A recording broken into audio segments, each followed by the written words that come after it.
Dobrý večer, víkend je v plnom prúde a udalostí neúrekom. Jednou z tých, ktoré aktuálne najviac rezonujú na Slovensku, je ničivá búrka na Pohode.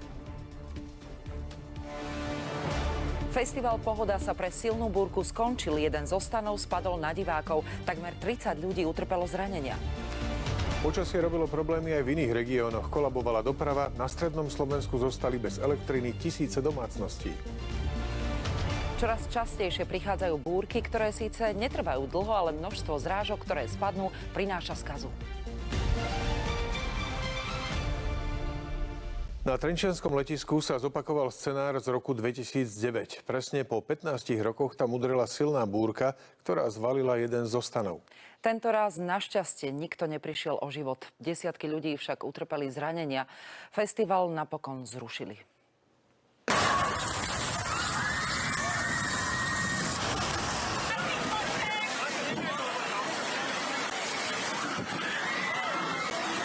Tak toto vyzeralo na trenčianskom letisku pár minút pred 8:30 večer. Z neba sa na zabávajúcich sa ľudí valila pohroma. Zrazu z ničoho nič, všetci sme boli v panike a odchádzali sme. Už začalo všetko triasa, stany už tam niektorí už som videl, že nejaké poletovali. A ľudia sa čo najskôr začali skrývať, kam sa dalo. A následovne vlastne, ak som došiel do toho vchodu Trenč, tak vlastne na mňa padlo lešenie. Aj na moju kamarátku, aj ostatných ľudí. Ja som bol v tom stane aj s mojou ženou. Stán padali okovy a my sme medzi tým utekali. Bali sme sa o holý život. Nás upozornil dopredu, že bude proste nejaká prietrž, že sa na čas sa preruší festival. Ale nikto nečakal také peklo. Nikto to nečakal, bolo to mimoriadne silné to bolo a proste niektorí ľudia jednoducho boli v tých veľkých stanoch a ono sa to začalo trhať. Jeden z najväčších stanov podfúklo, roztrhlo a padajúca konštrukcia, ktorá držala techniku, dokonala dielo skazy. Mnohí ľudia zostali zakliesnení pod konštrukciou. Podľa našich informácií, ktoré sme mali dostupné, sila vetra nemala presiahnuť kapacity tohto stanu. Tam pošlapalo nejakých ľudí v tom stane, ktorý práve padol. Videli sme veľký krík ľudí, plač ostatných mojich kolegov, lebo sme tam pracovali a bohužiaľ, je to hrozné, čo sa stalo. Bolo tam veľa zranených ľudí. Chaos, panika, majaky, proste z každej strany bol počuť krík. Bolo to tam celé zrútené, ako keby tam ten stan proste, ako keby tam nebol. A nebol. Už ako sme boli v stane, sme počuli akože hasičov, záchranky a tak, takže vedeli sme, že niečo sa stalo. Väčšinu zranených transportovali do Trenčianskej fakultnej nemocnice. Lekári a sestry boli v najvyššej pohotovosti.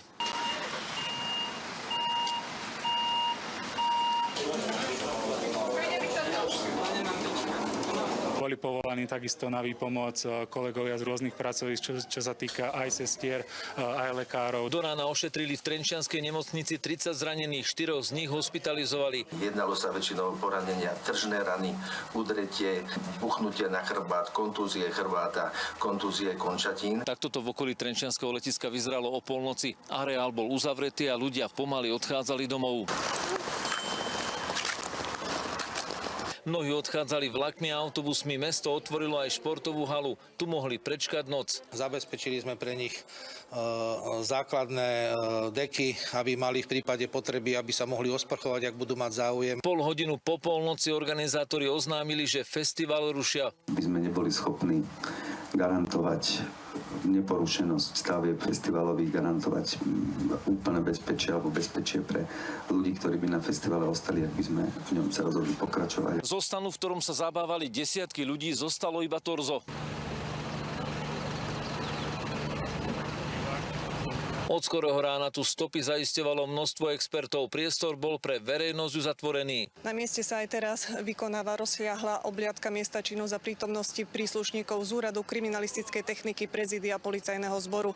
Vyšetrovateľ policajného zboru pribral do konania aj znalcov z Ústavu súdneho inžinierstva zo Žiliny. Policajti začali trestné stíhanie pre všeobecné ohrozenie. Účastníci festivalu v priebehu dňa postupne areál opúšťali. Bolo to šialené, bolo to strašne silná búrka, takže sme sa aj trošku báli. No ja som tu prvýkrát, takže úplne prvýkrát a bol to dosť veľký šok. No je to škoda trošku, tešili sme sa ešte na dnešný deň, ale čo už, no. Hlavne, že sú všetci, teda aspoň snáď všetci v poriadku, takže... Spíš smutek, je to škoda, ale to počasí nám dává zabrat, no. Škoda, ale co se dá dělat, chápeme to. Tak je to smutné, akože aj nám je to ľúto, aj pri tom festivale je to určite veľká rana. Pavol Čertík, televízia Joj. Priamo v dejisku Pohody na trenčianskom letisku je náš kolega Pali Čertík stále, s ktorým sa naživo spájame. Pali, ako to aktuálne vyzerá? Sú tam ešte nejakí ľudia? Dobrý večer z Trenčína. Tak zatiaľ, čo včera o takomto čase sa v tomto areáli zabávalo podľa organizátorov približne 30 000 ľudí, teraz ten areál celý osirel. Prví ľudia začali odchádzať z areálu už včera večer po páde stanu v nočných hodinách a drvivá väčšina ostatných tak urobila v priebehu dnešného dopoludňa a čiastočne popoludní. Organizátori dali taký deadline, aby to bolo do 12. ale samozrejme ľudia chodili, odchádzali pomaly, takže poslední ľudia a posledné auta opustili areál približne o 17. hodine. Ostali tu len pracovníci, ktorí momentálne rozoberajú konštrukcie a to rozoberanie bude podľa našich informácií trvať približne 10 dní. No a kto tu ešte zostal, sú policajti, ktorí robili od skorého rána veľmi dôkladnú obhliadku stanu, ktorý je za mnou, alebo torza stanu, ktorý tu zostal. No ale tú obhliadku museli prerušiť pred malou chvíľou, pretože sa dostali až k zadným konštrukciám, tie, ktoré ešte akože stoja, len hrozí ich zrútenie. Takže v záujme svojho zdravia nechali obhliadku tak, musia zajtra prísť s ťažkou technikou a zhodiť dole všetky ťažké veci, ktoré by ich mohli ohroziť a potom budú v obhliadke pokračovať. Dnes vypočuli viacerých svedkov, ktorí včera zažili to besnenie búrky. No a v noci má do Trenčína priletieť z Anglicka majiteľ stanu, ktorý prejavil veľký záujem o to, aby sa tento prípad čo najrýchlejšie vyšetril a toho budú policajti vypočúvať zajtra v dopoludnejších hodinách. Takže ja som ešte, ak som spomenul stánkarov, ktorí dnes počítali škody, s mnohými som sa rozprával, sú z toho nešťastní, hovoria, že minuloročná Pohoda až také zisky im nepriniesla a tohtoročná, že je obrovská katastrofa, pretože mnohým zničilo všetok tovar a takmer všetkým zničilo všetok tovar, ktorý tu mali. Pali, zistil si nové informácie o zranených? Aký je ich stav? Áno, tie informácie o zranených zistujem v priebehu celého dňa. Tak taký sumár je, čo ste už počuli, 30 ľudí ošetrili v Trenčianskej fakultnej nemocnici, 4 ľudia stredne ťažko zranení tam stále zostávajú, majú poranenú hlavu, chrbticu, bedrový kĺb. Sú to ľudia, ktorí sú mimo ohrozenia života, komunikujú s lekármi, takže čaká ich rekonvalescencia, ale pre istotu si ich nechali v nemocnici na doliečenie. Mali by tam byť ešte niekoľko dní. Budeme to samozrejme celé sledovať, tak dianie v nemocnici, ako aj tu v areáli Trenčianskeho letiska. A keď by niečo nové, určite sa dozviete v našich spravodajských reláciách. Zraneným samozrejme budeme držať palce, aby sa čoskoro zotavili, to im prajeme a tebe, Pali, ďakujeme za aktuálne informácie. Ale na Pohode ešte zostaneme, pretože včerajšia noc priniesla aj momenty, ktoré ukazujú, že stále sme ľudia. Jeden z obyvateľov Nozdrkoviec, ktoré susedia s letiskom, na svojom pozemku prichýlil desiatky ľudí. Niektorí vodiči za vystrašeným návštevníkom festivalu ponúkli útočisko vo svojich autách. Televízia Joj sa spojila so 4 svedkami nešťastia a tí vám teraz priblížia, čo v kritických chvíľach prežívali. Ľuboš sa na Pohodu vybral s manželkou a synom. Spod prístrešia spoločne ušli tesne pred kolapsom. Zrazu zvuk a už všetci bežali. Ešte sme bežali, že sa vlastne tá jedna stojka sa spriečila, je zahatila cestu, tak ju musela nejako obchádzať, iba som na ňu húčal, že bežme. Ono to celé padalo na našu stranu, ale to bolo strašne rýchle. Keď sa vrátili k svojim veciam, našli stan zlomený a jeho obsah rozmočený. Ešte musíme dať sušiť. Sme vybrali iba, čo sa dalo. Zuzana bola na festivale ako dobrovoľníčka v organizácii, ktorá pomáha seniorom. Zareagovala rýchlo, no búrke sa nevyhla.